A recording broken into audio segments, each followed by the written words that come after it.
अस्सलाम वालेकुम नाज़रीन, मैं हूं इरफान हाशमी और आपको प्रोग्राम में खुश आमदीद कहता हूं। और हमारे साथ मौजूद हैं इब्राहिम राय साहब। राय साहब अस्सलाम वालेकुम। वालेकुम अस्सलाम। राय साहब, पाकिस्तान की एक अदालत खुल गई है और अब फैसला होगा फॉर्म 47 का, 45 का, 46 का और उनके हैंडर्स का कि अब उनका इक़्तिदार कितने दिनों का मेहमान है। राय साहब, ये शहबाज हुकूमत के लिए एक बहुत ही बुरी खबर है और ऐसे वक्त में जब अदलिया ने मुदाखलत का एक ख़त लिखा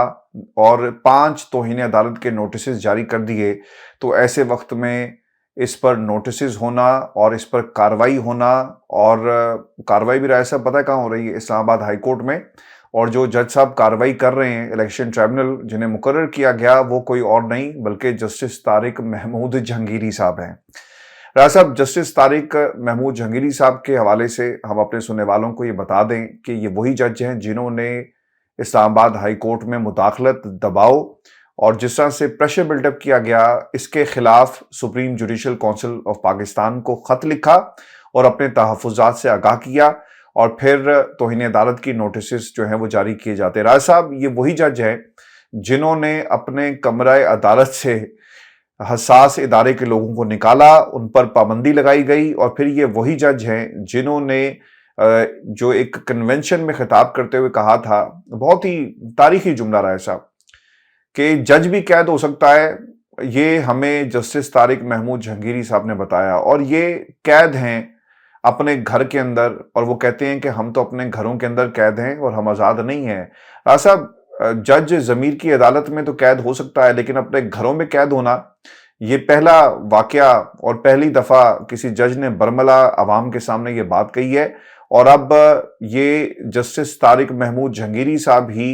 फैसला जो है वो करेंगे फॉर्म 47 का। 3 राय साहब दरखास्तें आई हैं इस्लामाबाद हाई कोर्ट के अंदर, जिसके ऊपर जस्टिस तारिक महमूद जहांगीरी साहब ने जो लास्ट समाअत हुई है 3 रोज पहले, उसके ऊपर फैसला सुनाया था। और इस फैसले में नून लीग के जीतने वाले तमाम जो कैंडिडेट्स थे, उन्हें फॉर्म 47, 45 और 46 जो है उसे सबमिट करने के हवाले से कहा गया था। ऐसा फिर इलेक्शन कमीशन को भी हुक्म जारी किया गया कि आपने फॉर्म, ये जो तीनों जीतने वाले हैं, इनके नोटिफिकेशंस को जो है वो होल्ड करें, और नोटिफिकेशंस को मुअत्तल कर दिया गया। मेरा ना राय साहब 3 सवाल है आपसे। पहला सवाल ये है कि इसका फायदा इमरान खान को, तहरीक इंसाफ को होगा। मैं ये नहीं कह रहा कि जस्टिस तारिक महमूद जहांगीरी साहब ने खत लिख दिया तो शायद उन्हें आउट ऑफ द वे जाकर इमरान खान को या तहरीक इंसाफ को फैसिलिटेट करे। मसला यहां पर यह है कि डीलिंग टैक्टिक्स ना अपनाए जाएं, मेरिट पर फैसले किए जाएं, और जो जितना कानून के मुताबिक जो सच्चा है उसे सच्चा कहा जाए, और जो झूठा है उसे झूठा कहा जाए, और जो फॉर्म 47 वाला है उसे फॉर्म 47 वाला कहा जाए। राय साहब, क्या अदालत ये करेगी? क्या ये होगा? और जस्टिस तारिक महमूद जहांगीरी साहब ये वही जज हैं राय साहब जो मखसूस नशिस्तों में भी ये जो बेंच बनाया गया था, मखसूस नशिस्तों का नहीं, माजरत चाहता हूं, जो टेरन वाइट का खान साहब का जो दोबारा से केस खोला गया, उस लार्जर बेंच की भी सरबराही ये कर रहे हैं। तो आपको लगता है कि जो मुदाखलत की गई थी, अब ये मुदाखलत उल्टी पड़ गई है, और हर उस जगह पर जहां पर कुछ कहलाकर मुदाखलत की जा सकती थी, वहां पर अब वो जजेस बैठे हुए हैं जिन्होंने अब एक तरह से बगावत का कलम उठाया हुआ है उन तमाम ताकतों के खिलाफ जो मुदाखलत करती रही हैं। ऐसा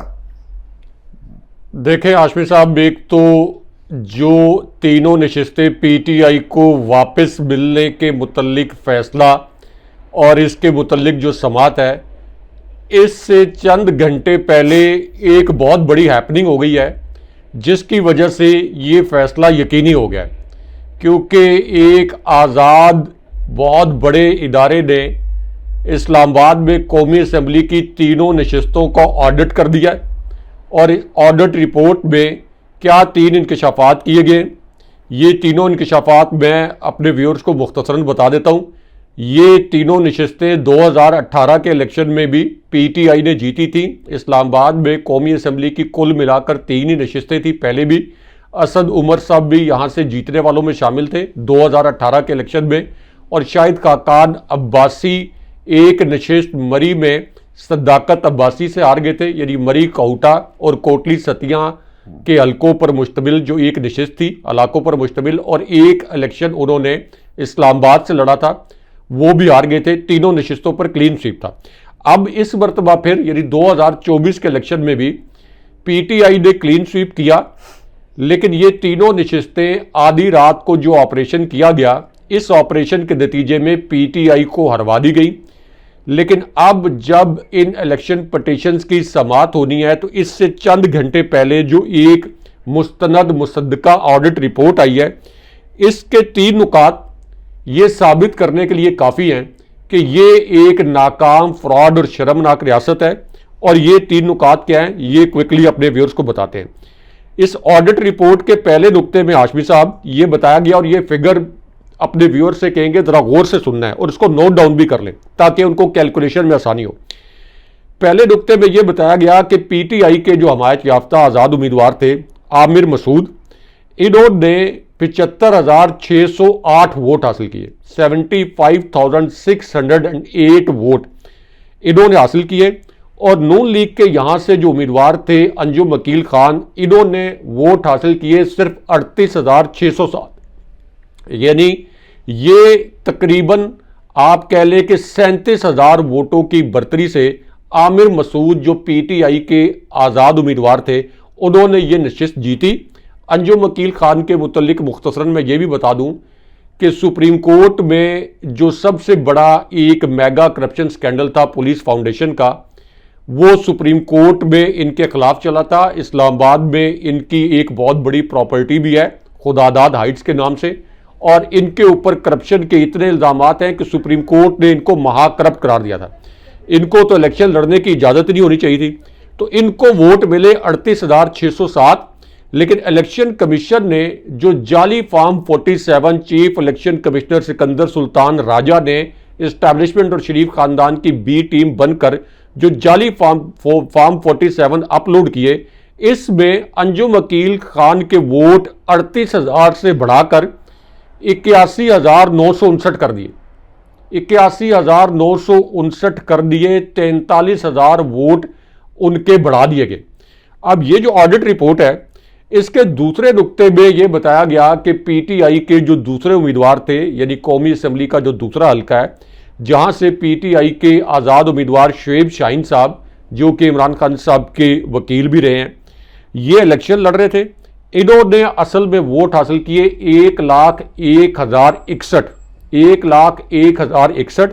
और इनके मुकाबले में नून लीग के जो तारिक फजल चौधरी थे, ये निशाने इबरत बन गए। इसके बावजूद कि शुएब शाहीन को, चूंकि मैं इस्लामाबाद में रहता हूँ, इस्लामाबाद में सहाफत करता हूँ, शुएब शाहीन साहब को और पीटीआई के उम्मीदवारों को कोई बैनर, कोई पैना फ्लैक्स लगाने की इजाज़त नहीं थी, कोई रैली करने की इजाज़त नहीं थी, कोई कॉर्नर मीटिंग तक करने की इजाज़त नहीं थी। उसके बावजूद तारिक फजल चौधरी ने कुल मिलाकर वोट हासिल किए 49,528, यानी शुएब शाहीन साहब ने इस ऑडिट रिपोर्ट के मुताबिक, जो आज़ाद ऑडिट रिपोर्ट है, ये हल्का जो है ये 52,000 से ज़ायद वोटों से जीता। लेकिन उसके बाद इलेक्शन कमीशन ने और इस्टेब्लिशमेंट ने जो आधी रात को ऑपरेशन किया और जाली फॉर्म 47 अपलोड किए गए, उसमें तारिक फजल चौधरी के 49,528 वोटों को 1,01,397 वोटों में बदल दिया गया। यानी ऐसा जादू किया गया कि तारिक फजल चौधरी के 49,000 वोट, इसमें 52,000 जाली वोट ऐड किए गए, और जो शुएब शाहीन साहब थे, इनके वोट कम करके 86,794 कर दिए गए, यानी 15,000 इनके वोट कम कर दिए गए। अभी तो चूंकि ये 52,000 का झुरलू फेरना था, वरना इनका बस चलता तो शुएब शाहीन के वोट ये 86,000 के बजाय हो सकता है 8600 कर देते। अच्छा, उसके बाद इस रिपोर्ट में एक और बड़ा कड़ाकेदार नुक्ता है हाशमी साहब, जिससे पता चलता है कि ये मिडनाइट ऑपरेशन जो है ये कितना घिनौना ऑपरेशन था। इसी रिपोर्ट में बताया गया कि एक पोलिंग स्टेशन है 384 नंबर, यहां पे नून लीग के उम्मीदवार को कुल मिलाकर वोट मिले इस एक पोलिंग स्टेशन से 181। इस 181 के पीछे एक का जो डिजिट है इसको ऐड किया गया और 181 को 1181 में बदल दिया गया। 181 को 1181 में बदल दिया गया। उसके बाद इस रिपोर्ट के आखिरी हिस्से में इस्लामाबाद में जो कौमी असम्बली की तीसरी नशिस्त है, इसमें यह बताया गया कि पीटीआई के जो हमायत याफ्ता आज़ाद उम्मीदवार थे सैयद मोहम्मद अली बुखारी, इन्होंने 70,318 वोट हासिल किए और इनके मुकाबले में जो आज़ाद उम्मीदवार थे राजा खुर्रम शहजाद, इन्होंने सिर्फ 26,874 वोट हासिल किए। यानी अमलन ये भी कम से कम 44,000 वोटों की बढ़तरी से हारे, लेकिन राजा खुर्रम नवाज को 50,000 से जायद जाली वोट दिलवाकर कामयाब करवा दिया गया। 50,000 से जायद जाली वोट इनको डलवाए गए, इनको कामयाब करवाया गया और उसके बाद इनको जबरदस्ती नून लीग में शामिल करवा दिया गया कि भाई तुम्हें तो हमने जिताया है, तुम तो इतने बड़े मार्जिन से हार गए थे, चलो शाबाश अब नून लीग में शामिल हो जाओ। अब उसके बाद इस रिपोर्ट का एक और नुक्ता हाशमी साहब, ये बड़ा हैरानकुन है और ये है पोलिंग स्टेशन नंबर 94 के मुतालिक। ये पोलिंग स्टेशन नंबर 94 में नून लीग के एक उम्मीदवार के कुल वोट थे 92 और 92 के पीछे डिजिट लगा दिया गया 10। इस हद तक शर्मनाक हद तक धांधली हुई है कि 92 के पीछे 10 लगा के 1092 इसको कर दिया गया और यूं यह कहा गया कि इस पोलिंग स्टेशन से नून लीग के उम्मीदवार ने 92 नहीं बल्कि 1092 वोट हासिल किए। अब ये जो ऑडिट रिपोर्ट है जो कि पाकिस्तान के सबसे बड़े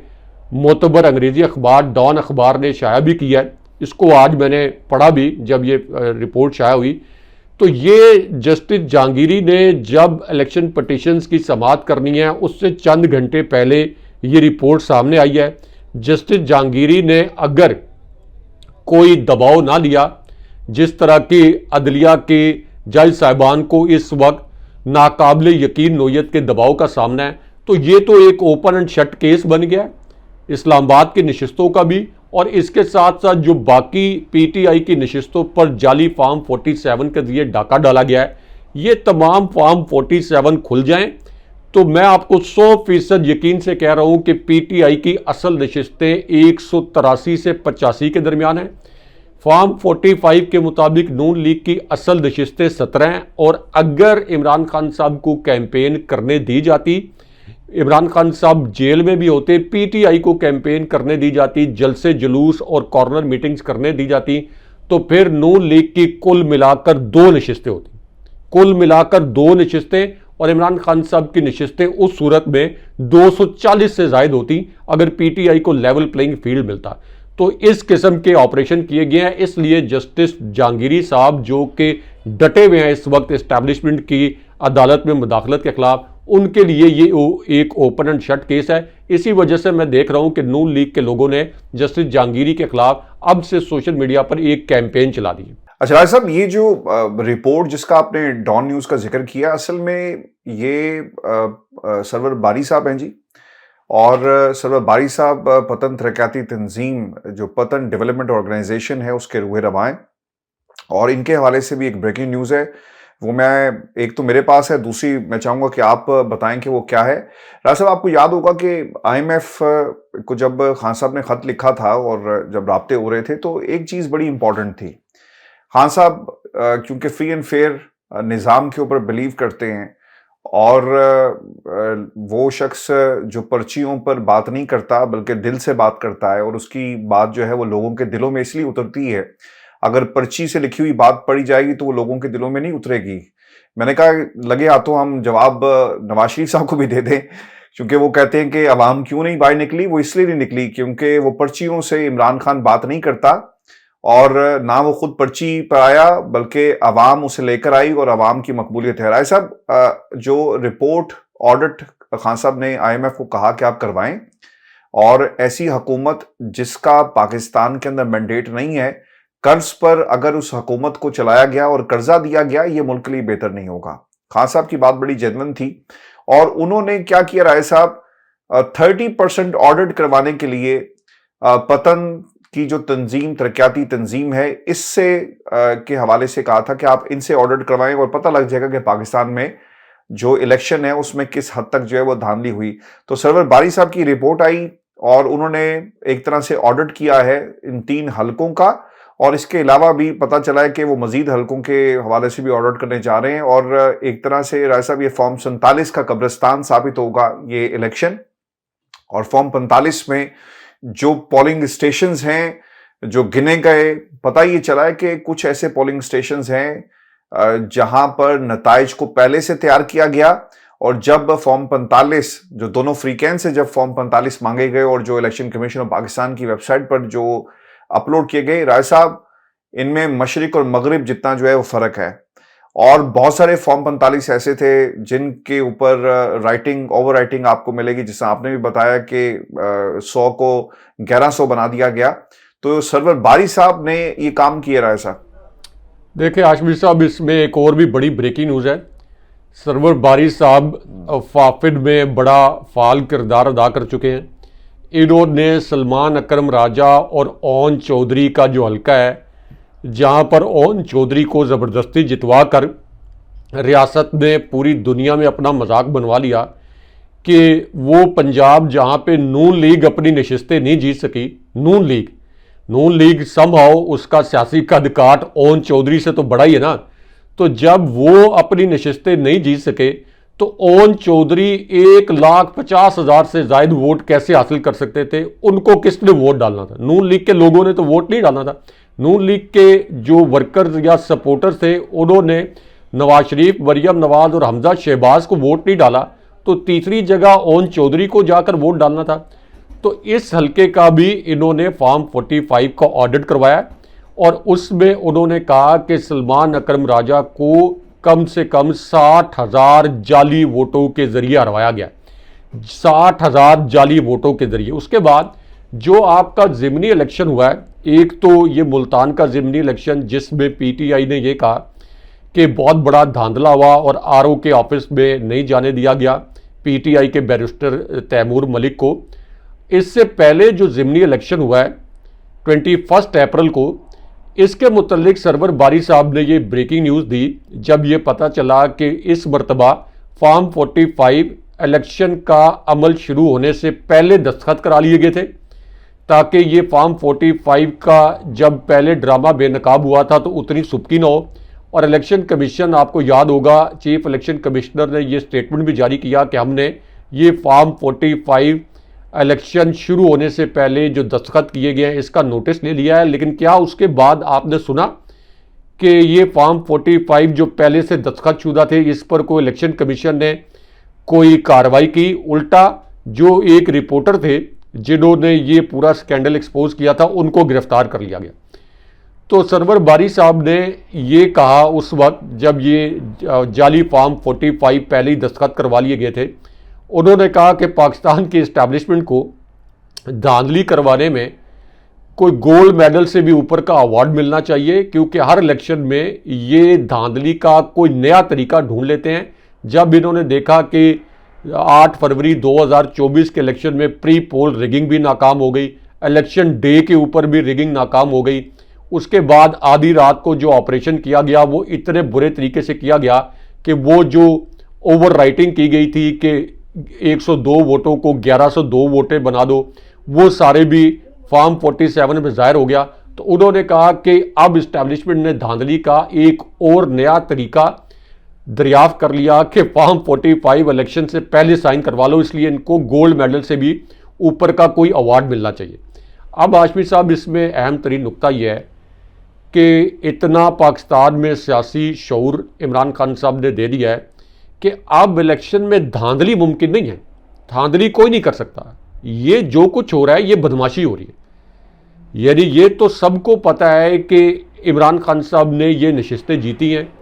ये तो मुस्तफ़ा नवाज खोखर जो कि इस्लामाबाद में 2 हल्कों से आज़ाद हैसियत में इलेक्शन लड़े, उन्होंने फॉर्म 45 टीवी चैनल पर शो कर दिए कि मेरे पास सारे फॉर्म 45 मौजूद हैं। इसके मुताबिक पीटीआई ने ये तीनों नशिस्तें जीती हैं। जमात इस्लामी के जो उम्मीदवार थे रावलपिंडी में, उन्होंने फॉर्म 45 शो कर दिए। यहाँ तक कि जो आपके तहरीक लब्बैक पाकिस्तान के उम्मीदवार आ रहे, उन्होंने फॉर्म 45 शो करके कहा कि मैं हल्फन कहता हूँ कि पीटीआई के लोग जीते हैं। तो उसका मतलब यह है कि धांधली करवाना, जैसे पहले होता था पर्दों के पीछे धांधली करवाना और उसके मुतल्लिक लोगों तक मालूमात नहीं पहुँचती थी, धांधली करवाना तो नामुमकिन हो गया है। अब हो रही है बदमाशी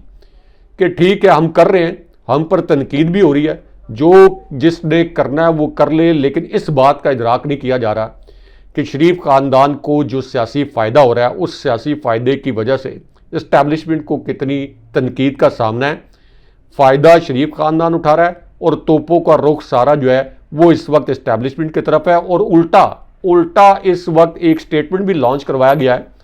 जो कि इस्टेब्लिशमेंट के ख़िलाफ़ नून लीग ने लॉन्च करवाया है कि आपने हमें एक बड़ी हॉट सीट पर बिठा दिया है। नजम सेठी साहब के ज़रिए ये बयानिया सामने लाया गया है, आपने हमें हॉट सीट पर बिठा दिया है, लोग हमें जूते मारने के लिए तैयार हैं,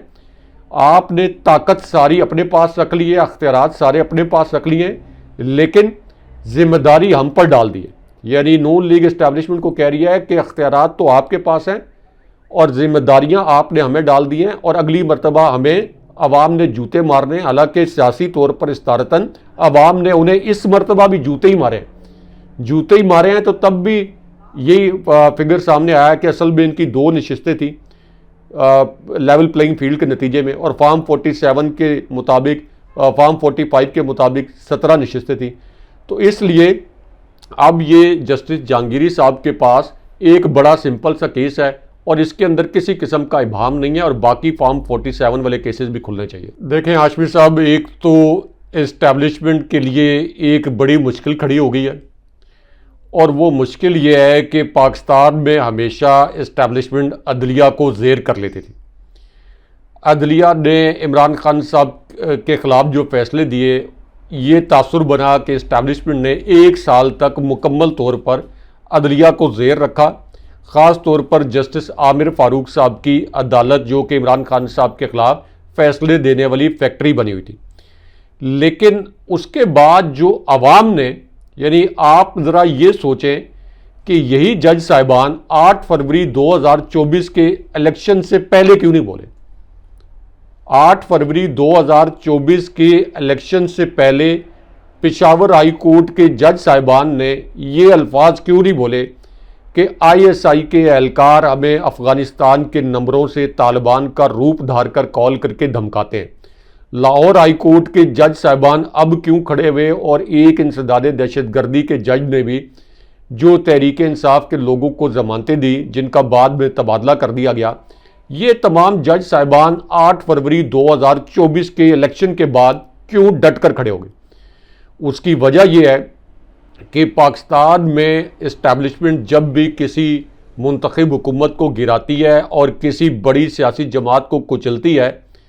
तो अमूमन अवाम उसके साथ खड़े नहीं होते, क्योंकि वो हुकूमतें हमेशा करप्ट रही हैं और वो हुक्मरान पॉपुलर नहीं थे। अब इस मरतबा इस्टेब्लिशमेंट ने असेसमेंट में, जो इनके इंटरनल थिंक टैंक्स हैं, उनसे असेसमेंट में बड़ी गलती हुई, और जनाब बाजवा ने जब इमरान खान साहब की हुकूमत गिराई तो उनको अंदाज़ा नहीं था कि अवामी रद्द अमल कितना शदीद होगा। अब तमाम तर जो जबर के हथकंडे इस्तेमाल किए गए इस्टेब्लिशमेंट की जानिब से, जनाब बाजवा और उनकी इस्टेब्लिशमेंट ने इमरान खान साहब के ख़िलाफ़ और तहरीक इंसाफ के ख़िलाफ़, इसका पहला रिज़ल्ट जो ज़िमनी इलेक्शन हुए जनाब बाजवा के दौर में 2 मरतबा, उनमें पहला रिज़ल्ट आ गया कि अवाम ने जनाब बाजवा को माइनस कर दिया और इमरान खान साहब को 3/4 अक्सरियत दिलवा दी उस ज़िमनी इलेक्शन में। तो ये आने वाली इस्टेब्लिशमेंट के लिए अवाम ने एक मिसाल कायम कर दी, एक सबक रख दिया कि आप देख लें कि जनाब बाजवा की इस्टेब्लिशमेंट ने जब इमरान खान साहब को माइनस करने की कोशिश की तो अवाम ने जनाब बाजवा को माइनस कर दिया, और अब जनाब बाजवा कहीं पब्लिक अपीयरेंस नहीं दे सकते और कुरान पाक के नुस्खे जेब में डालकर घूमते हैं। जैसे कि मुजीबुर रहमान शामी और मोहम्मद मालिक साहब के साथ मुलाकात में कुरान पाक का नुस्खा जेब से निकाला और उसके ऊपर हलफ देकर कहा कि नहीं, मैंने तो इमरान खान साहब की हुकूमत नहीं गिराई, और उस पर मोहम्मद हनीफ साहब ने यह कहा कि अब तो जनाब बाजवा, यानी बाजवा बरादरी का कोई छोटा बाजवा भी जनाब बाजवा के हक में गवाही देने के लिए तैयार नहीं होगा। तो इस पूरी सूरत हाल में इस्टेब्लिशमेंट, जो मौजूदा इस्टेब्लिशमेंट है, इनके लिए पहले से एक एग्जाम्पल सेट हुई थी कि ये नहीं हो पाएगा कि तहरीक इंसाफ को कुचल दिया जाए और इमरान खान साहब की पॉपुलैरिटी को किसी 9 मई के वाक़यात या किसी और केस की आड़ में ख़त्म कर दिया जाए। लेकिन बहरहाल दोबारा से वही एक्सरसाइज हुई, यानी तहरीक इंसाफ को कुचलने की और इमरान खान साहब को दीवार से लगाने की। लेकिन 8 फरवरी 2024 के इलेक्शन में वो तमाम अफराद, तमाम शख्सियात, इदारे, पाकिस्तान का निज़ाम, जस्टिस फ़ायद ईसा, जस्टिस आमिर फ़ारूक, इन सब को पाकिस्तानी अवाम ने जब माइनस किया और 3/4 अक्सरियत के साथ अवाम ने इमरान खान साहब को वोट दे दिया, तो फिर जज साहिबान को पता चला कि ये तो पाकिस्तान के अंदर एक सॉफ्ट इनकलाब आ गया, को खूनी इनकलाब नहीं, एक सॉफ्ट कू हो गया। इस मरतबा पहले हमेशा इस्टेब्लिशमेंट कू करती थी, इस मरतबा अवाम ने इस्टेब्लिशमेंट के खिलाफ कू कर दिया, सॉफ्ट कू, यानी जिसके अंदर कोई ब्लड शेड नहीं हुआ। तो इससे फिर अदलिया के जो जज साहिबान हैं उनको हिम्मत भी मिली, उनके ज़मीर पर जो बोझ था, जो कथारसिस वो करना चाहते थे, जो अंदर जल कुड़ रहे थे कि हमसे कैसे ज़बरदस्ती फैसले करवाए जा रहे हैं, हमारे ज़मीर को मार के कुचल कर किस किस्म के फैसले करवाए जा रहे हैं। तो उसके बाद फिर जज साहिबान जो हैं ये खुलकर सामने आए हैं और अब इन्होंने तैयार कर लिया है और इनको ये भी पता है कि जिस तरीके से अवाम इन्हें इस्टेब्लिशमेंट के अदालती फैसलों में मुदाखलत के खिलाफ डट जाने पर एक अवामी और कौमी हीरो के तौर पर देख रहे हैं, तो इनको ये पता चल गया है कि जब आप अपने फ़राइज़ ईमानदारी के साथ अंजाम देते हैं तो अवामी पजीराई कितनी मिलती है, और जब आप मेरिट पर फैसले करते हैं तो फिर तारीख आपको किस तरह से याद रखती है। अब इस पूरी सूरत हाल में इस्टेब्लिशमेंट के लिए बड़ी मुश्किल ये खड़ी हुई है कि चूँकि सुप्रीम कोर्ट ने भी फैसल वाउडा की प्रेस कॉन्फ्रेंस पर, जो कि GHQ के नुमाइंदे हैं और आमतौर पर तासुर यही है, सबको पता है कि ये प्रेस कॉन्फ्रेंस GHQ ने करवाई, मुस्तफ़ा कमाल से भी, उनको भी जब इंपोर्ट किया गया था दोबारा अल्ताफ़ हुसैन के खिलाफ, तो वो भी सबको पता है कि इस्टेब्लिशमेंट ने किया था। तो इसके बावजूद जस्टिस फ़ायद ईसा को भी ये आज खुद नोटिस लेना पड़ा और जैसे अतर बिंडला ने यह कहा कि प्रॉक्सीज के ज़रिए हमें मत डराएं, हम कोई धमकियों में आने वाले नहीं हैं और आप हमें डरा नहीं सकते। तो अब इस्टेब्लिशमेंट को इतना बैक फुट पे जाना पड़ा कि राना सनाउल्लाह जैसे किरदारों जिनसे इस्टेब्लिशमेंट नफरत करती है,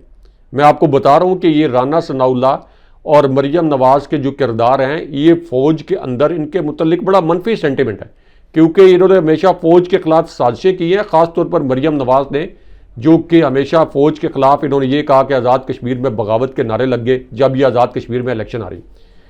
तो इस पूरी सूरत हाल में राना सनाउल्लाह जैसे करैक्टर को लॉन्च करवा के ये वीडियो स्टेटमेंट दिलवाया गया कि इदारों को यानी इस्टेब्लिशमेंट को कटहरे में लाने का अमल मुनासिब नहीं है, ये मामलात अब अदालत में डिस्कस नहीं होने चाहिए। यानी जैसे जज साहिबान अब ये कह रहे हैं कि ISI के सेक्टर कमांडर को तलब किया जाए, ISI के जो एहलकार हैं उनके अदालतों में दाखिले पर पाबंदी लगा दी गई। तो अब वो ये कह रहे हैं कि रोज़ ये अदालतों में ISI के मुतल्लिक जो बात हो रही है, तो ये कोर्ट के अंदर बात ना हो। इस्लामाबाद हाई कोर्ट के 6 जजेस का ख़त जो गले का तोक बन गया है, इससे छुटकारा, आउट ऑफ कोर्ट सेटलमेंट हो जाए और कोई डायलॉग हो जाए इसके मामले पर और इस्टेब्लिशमेंट को एक सेफ एग्जिट दे दिया जाए। तो इसका मतलब ये क्या है कि इस्टेब्लिशमेंट इस वक्त बड़ी हीट फील कर रही है, और किसकी वजह से? जिन्होंने सबसे ज़्यादा सियासी फ़ायदा उठाया, जो कि मुफ्त में हुक्मरान बन गए, और जैसे आपने कहा कि उल्टा अब इस्टेब्लिशमेंट को धमकियां भी दे रहे हैं। जैसे मैंने बताया कि इस्टेब्लिशमेंट को ये कह रहे हैं कि सारे इख्तियारात आपने अपने पास रखे हुए, जिम्मेदारियां हमें दी हैं। तो इसलिए इस्टेब्लिशमेंट इसका आउट ऑफ कोर्ट सेटलमेंट चाहती है ताकि रोज़ाना इस्टेब्लिशमेंट पर उंगलियां ना उठें। लेकिन ये आउट ऑफ कोर्ट सेटलमेंट हुई तो ये आइन और कानून की खिलाफ वर्जी होगी। अगर कोई सेटलमेंट होनी है तो वो सिर्फ अदलिया और इस्टेब्लिशमेंट के तनाज़े के मुतल्लिक नहीं होनी चाहिए, वो सेटलमेंट होनी चाहिए एक नए ग्रैंड सोशल कॉन्ट्रैक्ट के मुतालिक,